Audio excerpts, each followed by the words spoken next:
127 not out of 134 balls as she takes India to the World Cup final. Jemmy, it's the stuff of dreams. I can imagine there's a lot of emotion in you right now. What are your first thoughts?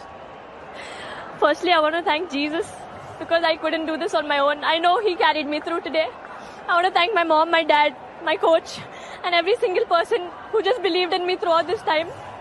Through the innings, though, you keep talking to yourself. You almost motivate yourself. There's a lot of messages to the crowd as well. Just take me through what you keep telling yourself through an innings like that. Yeah, I think initially I was just playing. I just keep talking to myself.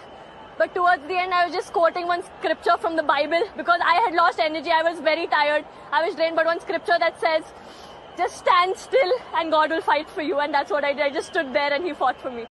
We have witnessed an all-time classic. And for the player of the match, it's one of the great innings in World Cup history. The BCCI president, Mr. Mithun Manas, will present today's Player of the Match award to India's Jemimah Rodrigues. 127 not out of 134 balls as she takes India to the World Cup final. Jemmy, it's the stuff of dreams. I can imagine there's a lot of emotion in you right now. What are your first thoughts? Firstly, I want to thank Jesus because I couldn't do this on my own. I know He carried me through today. I want to thank my mom, my dad, my coach, and every single person who just believed in me throughout this time.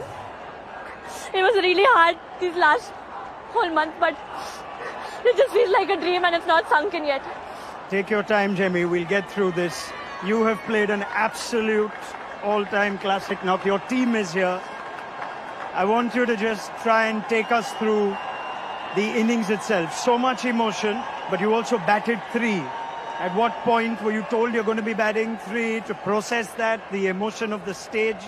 Take us through that. I actually didn't know I was batting at 3. I was still at 5. I was taking a shower and then the discussion was happening, so I just told them, let me know. So just before entering in, I think 5 minutes before entering in, I got to know I'm batting at 3. But I didn't think about me. It was not for me to prove a point. It was just for me to win this match for India because we've always lost in crunch situations and I just wanted to be there till the end to take us through. I saw that in your 100 celebration as well, or rather your non-celebration. You were just focused on getting India over the line? Yeah, today was not about my 50 or my 100. Today was about making India win. I know I got a few chances, but I just feel that God scripted everything and at the right time when you do things with the right intention, He always blesses, and I just felt everything that happened so far was just a setup for this. You make your own luck. I won't talk about the opportunities. Yes,